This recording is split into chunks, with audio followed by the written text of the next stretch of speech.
Allah masih anugerahkan keistiqomahan adalah nikmat besar. Besar sekali nikmat itu. Karena banyak yang kita jumpai mereka tergolong al-mutasaqituna ala Ramadan, yang bergelimpangan, berguguran di jalan Ramadan. Tapi Allah pilih kita sampai 29, masih bisa beriktikaf, masih nikmati suasana di rumahnya yang indah, mencoba untuk tidak jauh dari kalamnya, mengharap dengan upaya yang paling minim yang kita persembahkan, berharap ridhonya turun untuk kita, adalah merupakan nikmat besar yang tidak akan pernah bisa dikonversi dengan nilai apapun. Mereka yang sudah meninggal, baik meninggalnya di bulan Ramadan ini maupun meninggalnya sebelum Ramadan, mereka berharap bisa dipilih Allah untuk iktikaf di 10 malam terakhir. Mereka berharap bisa menata amalnya yang tidak cukup baik. Mereka berharap untuk bisa menutup celah-celah dari aktivitas kebaikan yang tidak sempurna. Tapi Allah mengatakan, kalla innaha kalimatun huwa qailuha. Tidak mungkin, itu kalimat yang mereka ucapkan sebagai bualan saja. Maka tatkala Allah pilih kita malam hari ini, yang pertama adalah falyahmadillah. Setiap yang terpilih hendaknya dia mensyukuri nikmat itu. Kenapa? Karena Allah masih percayakan kita untuk disibukkan dengan aktivitas amal saleh. Ya. Ada orang yang pengen begini tapi nggak tahu cara. Ada orang yang pengen begini tapi tidak terpilih sebagai pilihannya Allah Jalla fi'ula.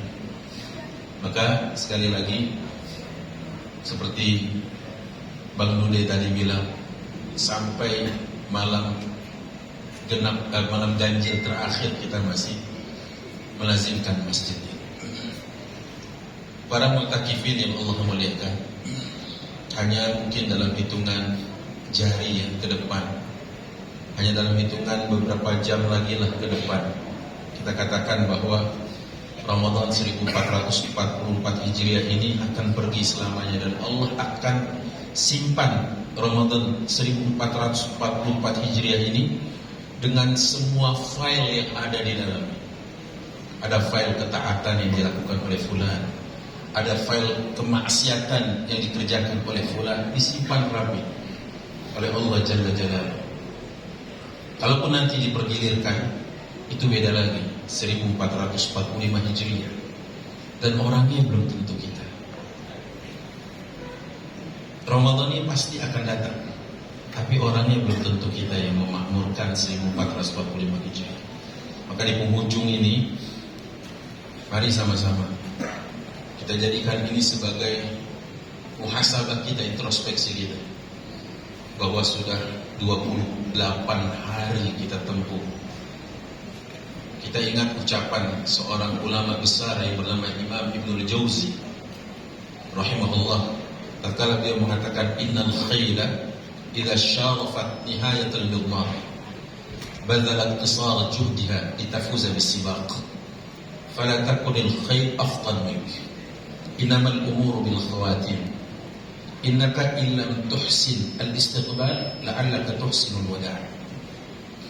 Yang artinya adalah, sungguh kuda pacu jika mendekati garis finish, dia akan mengerahkan semua kemampuan yang dia miliki agar dia memenangkan turnamen tersebut.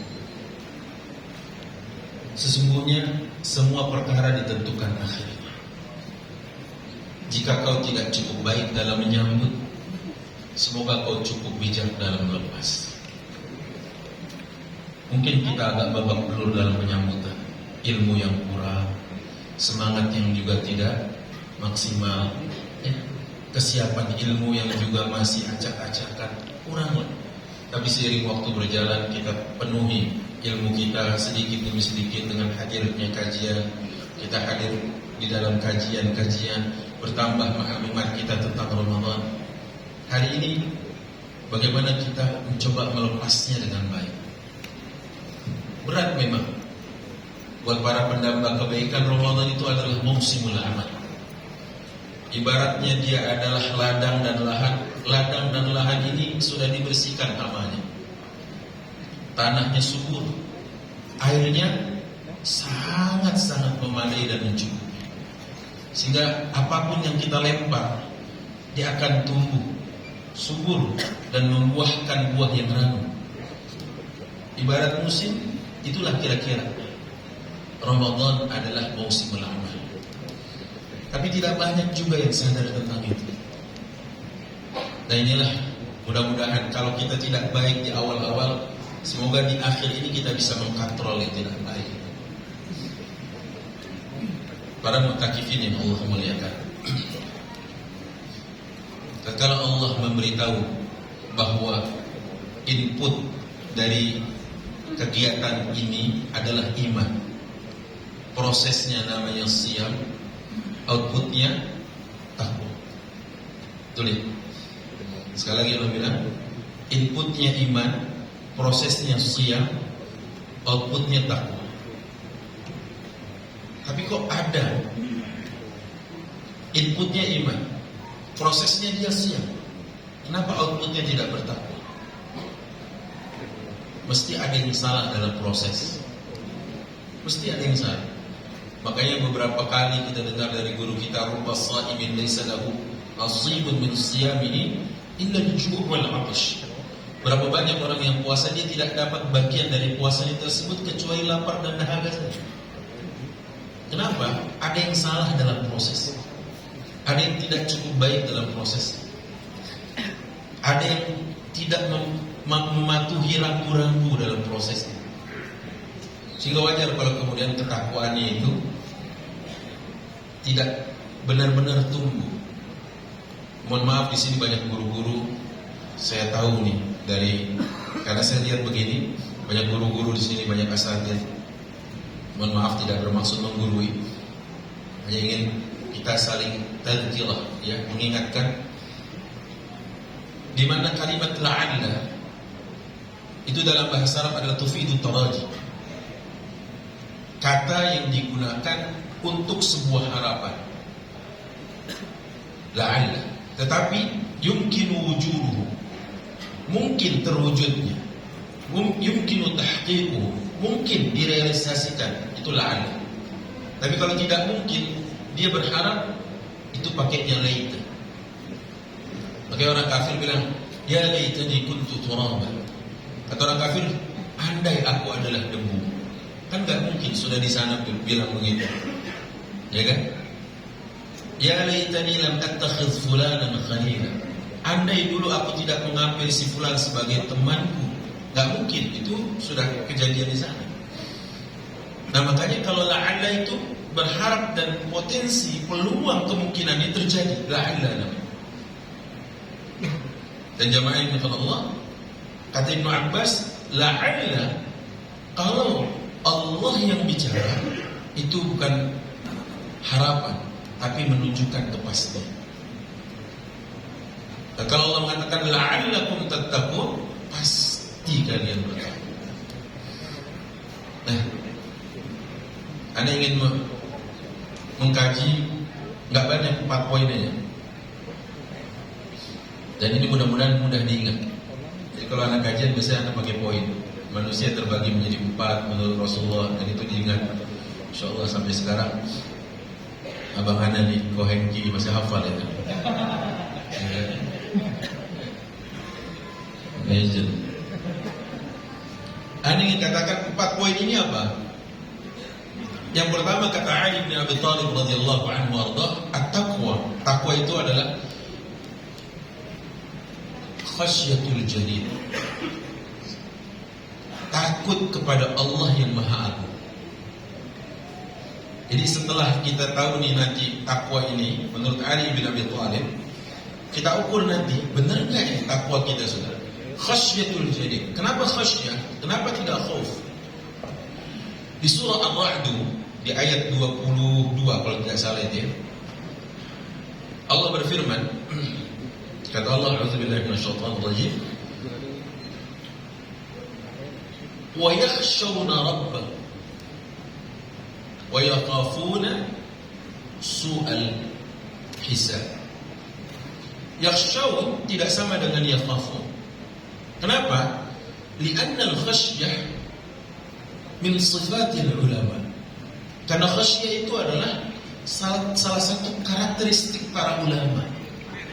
Jadi rasa khasyah, rasa takut yang disebut dengan khasyah itu lahir dari para ulama.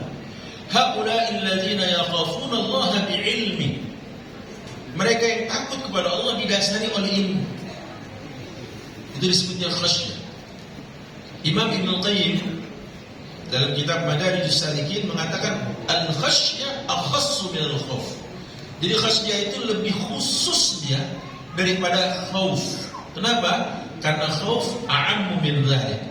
Lebih umum pemakaiannya daripada khasyah. Allah katakan di Quran surat 35 ayat 28, posisi sebutin enggak? Baru saya. Kata Allah, innama yakhshallaha min ibadihil ulama. Sungguh, innama tufidul hasr, kata yang berfungsi untuk membatasi. Sungguh hanya para ulama yang takut kepada Allah. Sehingga Ali tatkala mengatakan bahwa khasyyatullah, khasyatul jalil, takut kepada Allah yang Maha Agung, itu makna daripada takwa. Ada nggak orang takut kepada Allah di tengah keramaian? Banyak. Di tengah sorot mata, di bawah sorot kamera, CCTV dan sebagainya, takut biasa. Satu ketika ini dulu banget, waktu paspor Anda habis, Anda ingin perpanjang paspor, kan itu ada wawancara, kan ada sesi wawancara. Dan ternyata ini fulan, Anda nggak sebutin di mana itu. Dia bilang gini, mau kemana Ustaz? Gitu. Ya Ustaz, paling hiburannya kemana? Anda bilang, kalau ngurus paspor paling hiburannya ke Makkah, kalau nggak ke Madinah. Anda bilang gitu. Enaknya jadi Ustaz, ini celotehnya. Enaknya jadi Ustaz, kenapa? Haji umroh gratis, kasih duit lagi. Kata beliau. Anda langsung tektokan tuh omongan belum jatuh ke tanah udah langsung Anda tanggapi. Anda bilang, emang mau tukeran? Maksudnya mau tukeran posisi gitu. Emang mau tukeran? Enggak, kita pengen aja kayak gitu, tapi nggak pengen jadi Ustaz. Itu kan satu paket kan? Terus Anda bilang gini, ya Allah yang kasih kemudahan itu. Ustaz, sekarang tuh kita berasa kayak tamu di kampung sendiri. Curhat nih, bukannya tanya jawab mau kemana, apa gitu kan, di sana ada siapa, dan jawabnya malah curhat. Emang kenapa? Sambil pakai gerakan mukanya gini nih. Tuh gitu loh. Maksudnya dia ngarahin kita nih untuk melihat CCTV. Tuh, Anda bilang, terusin aja. Kenapa terusin Ustaz? Itu kan bisa jadi servernya rusak, kabelnya putus, ya kan? Storage-nya, memorinya penuh. Terusin aja, dia bilang. Itu mah nggak ada apa-apanya. Terusin aja. Tapi ada yang memorinya nggak full, kabelnya nggak putus, servernya nggak rusak. Anda bilang, la ta'khudhuhu sinatun wa la nawm. Gemeter dia, diem aja. Terus anak mumpung dia lagi gitu, anak ambil tangannya, anak bilang, Assalamualaikum, jalan gitu kan. Kalau dalam hadis Jibril, fala bisa maliyah. Tuh orang diem aja gitu ya. Pas lagi diem ada tiga. Ngerti gak? Ada orang saleh di tengah keramaian, dan itu biasa. Tapi pada saat seseorang saleh di saat kesendiriannya, itu yang luar biasa. Kenapa? Karena takutnya kepada Allah. Kata Rasulullah, la a'lamanna aqwaman min ummati ya'tuna yawmal qiyamah misla jibali tihamahum bayda. Kata Rasulullah, aku tahu banget di antara umatku ada yang datang nanti pada hari kiamat membawa sepenuh gunung tihamah yang besar warna putih itu. Mereka bawa setumpuk pahala katanya. Kemudian fayaj'aluha Allah haba'an mansura. Kata Rasulullah, kemudian Allah jadikan yang besar seperti gunung itu seperti debu yang dihembuskan, ditiupkan itu. Tidak tersisa. Rasulullah SAW bilang itu, sahabat kaget dong. Ya Rasulullah, kenapa mereka? Siapa mereka? Sifhum lana ya Rasulullah. Sebutkan karakter mereka. Amma innahum ikhwanukum min jaldatikum. Adapun mereka sama seperti kalian, kulitnya sama seperti kalian. Yusalluna kama tusallun, mereka sholat sebagaimana kalian sholat. Yasumuna kama tasumun, mereka puasa sebagaimana kalian puasa. Yahujjuna kama tahujjun, mereka berhaji sebagaimana kalian berhaji. Wa ya'khuduna minal lail kama ta'khudun, mereka mengambil sebahagian dari waktu malamnya sebagaimana engkau menjadikan waktu malammu untuk beribadah kepada Allah. Walakinnahum, coba lihat, perhatikan ini. Walakinnahum qaumun, tapi mereka adalah satu kaum, idza khalu bi maharimillah intahaquha. Tapi mereka adalah kaum yang apabila berkesendirian kerap menerjang larangan. Nah, ini ada yang menarik tentang berkesendiriannya, yang dua makna. Pertama, sendiri, benar-benar sendiri. Sendiri, laisa ma'aka ahad, enggak ada sama kita seorang pun. Makna sendiri yang kedua adalah pada saat kita berada di tengah keramaian, tapi kita menganggap gak ada yang kenal gue ini. Ini umumnya kalau kita keluar negeri, maaf, atau keluar daerah yang orang gak kenal kita, gak ada yang kenal gue ini, ngomong gimana kayak, itu namanya berkesendirian. Walaupun di tengah keramaian, dia merasa sendiri kan. Nah, ini yang pertama. Kata Rasulullah SAW, fayaj'aluhallahu haba'an mansura. Allah jadikan amalan sebesar gunung Tihamah yang putih besar tadi seperti debu yang berterbangan. Maka teman-teman yang berkata Allah Subhanahu wa taala, ini yang penting. Khasyatul jalil, rasa takut yang didasari oleh ilmu kepada Allah Jalla Jalla. Kalau khauf itu rasa takut kepada siapapun juga. Takut akan ketinggian, ya, takut akan hewan buas, takut akan kedalaman, takut akan perairan. Banyak kan rasa takut itu. Tapi kalau soal khasyah itu dipakai sebagai kalimat untuk menggambarkan dan melambangkan bahwa takutnya didasari ilmu. Dan kata Imam Ibnu Qayyim, takut yang melahirkan ketenangan. Takut kita kepada Allah, tapi kita tenang untuk terus hanya percaya kepada Allah, tenang hanya bersandar kepada Allah, tenang hanya meminta kepada Allah, tenang tidak mengharap kepada siapapun, hanya kepada-Nya. Tenang gitu hidup. Betul ya? Baik, poin pertama apa tadi? Khasyatul jalil. Catat baik-baik ini, karena nanti kalau antum di akhir sesi yang nggak bisa jawab, nggak boleh pulang kayaknya. Baik, ini yang pertama. Khasyatul jalil, rasa takut kepada Allah. Yang kedua, Ali bin Abi Thalib mengatakan, wal amalu bitanzil. Apa itu? Mengamalkan Al-Quran. Ini Al-Quran sudah kita baca nih. Ada yang sudah hatam 3 kali, ada yang jelang hatam, ya, ada yang hatam 2 kali. Pokoknya ini sudah banyak kita. Tapi wal amalu bitanzil, kata Ali, adalah bagaimana mengamalkan apa yang sudah kita baca. Teman-teman yang dimuliakan Allah, interaksi kita dengan Al-Quran itu ada 7 T. Catat baik-baik. Berapa T? 7. Ini bukan 15 T ya, itu beda lagi kasusnya. Ini 7 T. 7 T itu apa saja? Yang pertama, ta'allum, mempelajarinya. Khairukum man ta'allama al-Qur'ana wa 'allama. Kata Rasulullah, yang terbaik di antara kalian yang belajar Al-Quran. Ustaz, anu udah tua. Antum berapa umur yang bilang hari ini tua? Anda pernah ngajarin seorang kakek usia 72 tahun kasih Al-Quran. 72 giginya sudah mulai tanggal, sudah mulai ompong, sudah mulai gugur, ya kan? Matanya sudah mulai lamur, pipinya sudah mulai mengendur, giginya sudah mulai gugur. Yang dimakan udah dekat liang. Itu masih mau ngaji loh, 72 tahun. Giliran ada tuntun itu, coba sasi subas, nggak bisa. Kenapa? Ngempos. Karena dia keluar dari sela-sela gigi kan. Sin, shin, sa, itu keluar dari sela-sela gigi.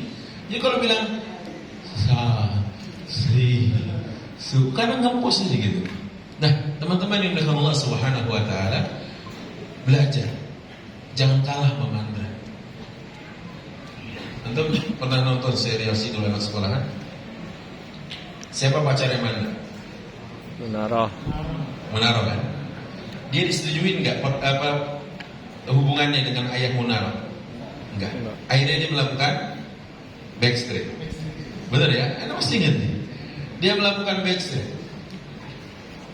Kucing-kucingan lah sama bapaknya.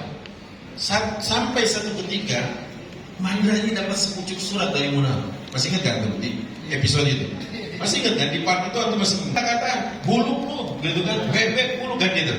Akhirnya minta tolong sama Sidul. Sidul waktu itu belum jadi anggota DPR. Di bawah bocah belak. Kata Munaro, itu Mandra hatinya seneng banget. Habis asar hari Kamis dibacain Sabtu pagi. Kelewat dong. Munaro nungguin. Tapi Mandra menyerah nggak sampai situ? Ngapain Mandra? Ambil paket ya kan? Paket cepat itu, paket ya itu tadi baca tulis. Dia jadi santri tertua atau murid tertua, pakai baju putih merah itu ya. Duduk paling depan. Anda masih ingat tuh part itu? Karena dia nggak mau nanti ada surat datang dari Munaro lagi, telat lagi baca. Jangan sampai antum kalah sama Mandra.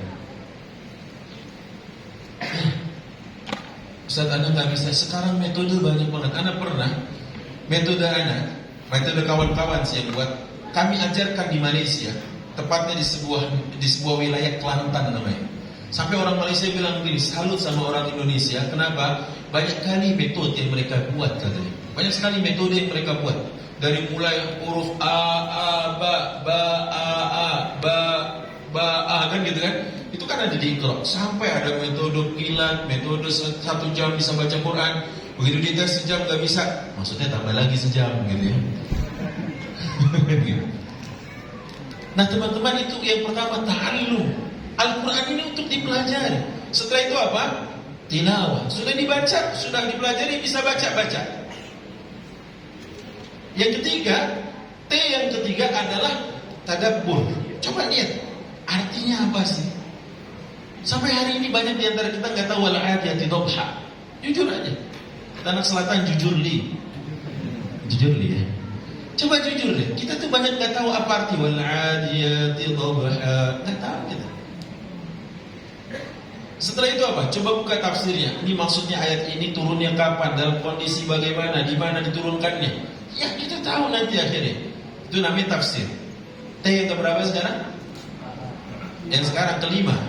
Yang kelima adalah setelah kita buka tafsirnya, tergerak kita untuk tahfiz, menghafalnya. Makanya menghafal kalau kita sudah tahu nih artinya, jauh lebih enak. Mas Ari kalau ngafalnya dengan cara tahu arti kan? Ya. Contoh beliau lagi ada tugasin ngafal surah Al-Furqan. Beliau ngafal lagi. Wa ibadur rahmanil ladzina yamshuna 'alal ardi hauna. Itu sambil diperhatiin sama beliau. Sambil dilihat artinya gitu. Nah lagi tugasin beliau ngafal sama teman-teman yang lain yang lagi hadir di sini. Jadi kalau mereka yang hafal, satu bukan hafal ya kan? Ayo hafal. Teman-teman yang dengan Allah, setelah sudah kita hafal gitu, maka ada kewajiban kita untuk ta'lim. Pelajari. Itu T yang keberapa? Nah, dan T yang ketujuh adalah tatbiq. Tatbiq itu adalah mengamalkan. Jadi berapa T? 7. Udah dicatat ini? Catat baik-baik. Antum belum nyatat. Kalau antum belum nyatat, izinkan Ana untuk bangga. Kenapa? Sekarang Ana berada di depan orang-orang sekaliber Imam Syafi'i dalam hafalan. Karena Imam Syafi'i kalau dulu ngaji gak pernah nyatat, langsung dihafal. Mohon maaf ya, agak sarkas sedikit. Jadi mengamalkan Al-Quran. Setelah Ramadan ini, ayo apa pesan Al-Quran? وَنُنَزِّلُ مِنَ الْقُرْآنِ مَا هُوَ شِفَاءٌ وَرَحْمَةٌ لِلْمُؤْمِنِينَ. Allah turunkan Al-Quran sebagai syifa. Allah juga katakan syahrul Ramadan alladzi unzila fihi al-Qur'an hudan lin-nas wa bayyinatin minal huda wal furqan. Ayo, Ramadan ini mengajarkan kita sebagai bulan Quran untuk mengamalkan Al-Quran. Bahasa gampangnya gini, kalau bukan kita yang ngamal, itu siapa lagi? Betul nggak? Kalau bukan kita yang mengaku bahwa ini adalah surat cinta dari Allah, siapa lagi yang mau ngamalin Al-Quran? Terus yang kedua pertanyaannya, kalau kita nggak mau baca Quran di bulan ini, bulannya Al-Quran, kasih tahu Anda, antum mau baca dan semangat mempelajarinya di bulan apa? Ini bulan setan dibelenggu, pintu surga dibuka, dan pintu neraka ditutup serapat mungkin. Sehingga motivasi untuk baca Quran, sebelah baca, sebelah menghafal, depan memurajaah, belakang juga sedang tahsin bimbingan. Terus kita mau ngapain? Kalau Ramadan ini tidak tergerak untuk lebih dekat dengan Al-Quran. Dan hati-hati di Quran surat Furqan ayat 30 Allah bilang itu. Wa qala ar-rasul ya rabbi inna qaumi ittakhadhu hadzal qur'ana mahjura. Berkata Rasul kepada Allah seraya mengadukan kondisi umatnya, ya Rabb inna qaumi ittakhadhu hadzal qur'ana mahjura. Wahai Allah, sungguh kaumku ini menjadikan Al-Quran sesuatu yang dia campakkan. Sudah nggak dibaca, makanya ini akhwat, yang ikhwan diam aja. Untuk akhwat ya semua, khususnya jombloati maaf. Kalau nanti ada maharnya seperangkat alat sholat dan mushaf, kalau bisa jangan diterimanya. Kecuali dia ngasih mushaf sekalian ngajarin, itu baru keren. Iya, kalau cuma sekedar ngasih, antunnya juga bisa beli kok, iya kan? Tapi kalau ngajarinnya ini baru. Kalau gitu, makin susah dong saya cari calon kalau gitu. Ini uruan, aman aja. Ada promosi ya nantum, jangan lihatnya jadi engkel yang kenal lagi gue katanya. Ada promosi nantum di sini. Coba ini lihat, apa yang dikatakan oleh para ulama tentang interaksi kita dengan Al-Quran. Rasulullah ngaduin umatnya. Dan yang menariknya, kalau kita berurusan sama seseorang dilaporkan ke baris krim, waliyadzubillah, semoga nggak terjadi, setidaknya kita harus datang mengklarifikasi, betul kan? Saya nggak bersalah, kita punya hak jawab untuk itu. Tapi ini, aduan ini, pelapornya sudah wafat, sudah meninggal, yang menerima laporan zat yang tidak akan pernah wafat, dan isi laporannya adalah Al-Quran yang dicampakkan. Siapa terlapornya? Kita adalah umatnya, ya kan? Kita ini yang terlapor nih, tanpa terkecuali anak juga.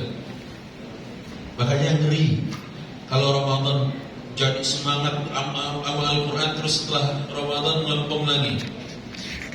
Beneran deh, ini ada sampai setiap pekan. Antum boleh tanya Bang Haji ini, setiap pekan anak tanya tilawahnya sampai mana, betul kan? Tugas dari anak 7 lembar, berarti 14 halaman. Ya kan gitu. Padahal tinggal 6 halaman lagi 1 juz. Setidaknya 2/3 juz. Anak kasih tugas setiap pekan harus ada laporan sampai mana tilawahnya, sampai mana tilawahnya. Ini orang yang di situ ngaji. Kenapa? Karena itu akan menjadi setidaknya ya upaya kita untuk keluar dari delik aduan yang diadukan Rasul Shallallahu Alaihi Wasallam. Coba kalau kita nggak ada orang yang mengingatkan, nggak ada orang yang memantau, memonitor, nanyain sudah sampai mana tilawahnya, betul kan? Agak payah kita interaksi kita sama Al-Quran. Padahal dulu para salafus salih kalau berdoa, Allahumma ja'alil Qur'ana lana fid dunya qarina. Ya Allah, jadikan Al-Quran di muka bumi ini sebagai qarin untuk kami. Apa arti qarin? Sosok yang selalu mendampingi. Baik kata Rasulullah SAW. Tuh, tentang qarin. Jujur sekarang kita, qarin kita apa? Ayo. HP. Di qarin kita nih. Kemana aja ada, betul kan? Di qarin kita nih. Saya kata Bang Haji setan gepeng. Di qarin kita, ke toilet aja antum bawa. Ya kan? Tidur sama dia loh. Istri tidur di kamar, antum di ruang tamu sama dia. Betul nggak? Padahal doanya salafus saleh dulu, Allahumma ja'alil Qur'ana lana fid dunya qarina. Bahkan kalau rumahnya di Kemang, dia kerja di Krakatau Steel, Cilegon, sampai di daerah Serpong lah misalkan dia lewat tol ini, atau dia sampai di daerah Joglo, dia keingetan nih handphone ketinggalan, balik atau nerusin? Balik. Karena di situ ada appointmentnya, ada janji ketemu kliennya kan, balik. Mau pesen ojek online nggak mungkin dong handphonenya ketinggalan, balik. Ya, itu coba. Makanya interaksi kita sama Al-Quran harus dijaga nih semangatnya pasca Ramadan. Dan antum usahakan punya guru yang ngingetin. Antum sudah sampai mana? Antum dikasih tugas hafalan, bersyukur. Kenapa? Berarti ada upaya untuk memasukkan ke dalam hati sehingga terselamatkan dari hadis Rasulullah. Hati yang tidak ada Al-Quran di dalamnya seperti kalbaitil kharab, seperti rumah kosong yang hancur. Rumah kalau udah kosong serem nggak?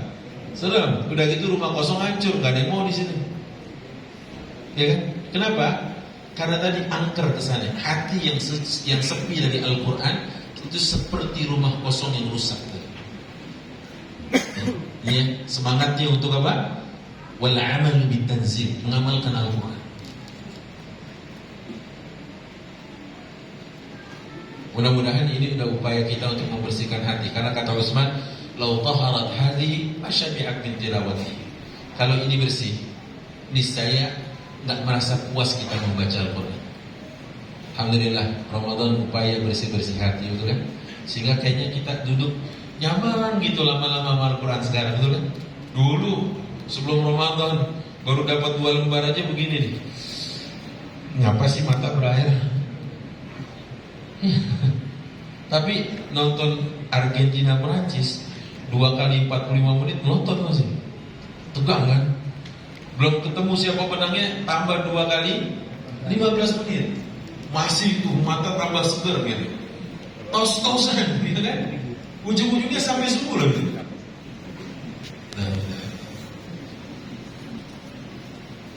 Dan itu final Piala Dunia yang menurut Anda paling ajib buat Anda karena nontonnya di Madinah waktu itu.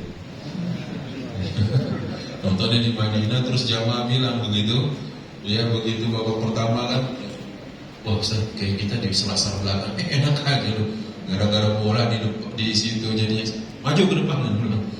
Kita nonton nggak nonton tuh hasil nggak berubah, masuk, ya ada katanya. Itu kan fungsi pembimbing gitu, masuk akhirnya begitu masuk. Balik lagi kan ke hotel nonton, masih sama skor. Ya gitu. Ya teman-teman. Baik, ini yang kedua. Wal amalu bitanzil. Yang ketiga, wal ridha bil qalil. Apa arti ridha bil qalil? Yaitu nerimo, kata orang Jawa. Nerimo dengan dunia yang sedikit ini yang halal. Maksudnya nerima yang halal dari dunia yang sedikit ini. Dunia sebanyak apapun antum punya, ini banyak di sini, masya Allah. Anda bisa lihat misalkan yang ini orang-orang rata-rata di depan Anda punya nama semua, insya Allah anak tahu. Ya, bingung juga manggil kalau punya nama, Fulan bin Fulan aja. Ini ada yang katakan dunia sebanyak apapun kita miliki, Allah bilang di dalam Quran surat 9 ayat 38, surat At-Taubah, kata Allah, ya ayyuhalladzina amanu, hai orang-orang beriman, malakum, ada apa dengan kalian? Idza qila lakum firu fi sabilillah, jika diserukan, dikatakan, diajak untuk membela agama Allah, itsaqaltum ilal ard, berat hati kalian, berat rasanya. Araditum bil hayatid dunya minal akhirah, apakah kalian lebih ridha memilih kehidupan dunia daripada akhirat? Fama mata'ul hayatid dunya fil akhirati illa qalil. Allah yang bilang qalil. Kehidupan dunia dibanding kehidupan akhirat sedikit sekali. Dia kata Allah yang bilang. Dan Imam Ibnu Katsir menafsirkan ayat qalil itu dengan sebuah hadis dari Rasulullah dalam riwayat Muslim kalau tidak salah, bunyinya adalah mad-dunya lil akhirah illa ka ahadikum. Tidaklah perumpamaan dunia bagi akhirat seperti salah seorang dari kalian yaj'alu usbu'ahu fil yammi, dia celupkan jarinya ke dalam luasnya lautan, falyanzur bima tarji, maka hendaknya orang itu melihat berapa banyak yang dibawa. Berapa? Setetes saja. Tentang qalil tadi artinya cuma setetes saja kata Rasulullah SAW.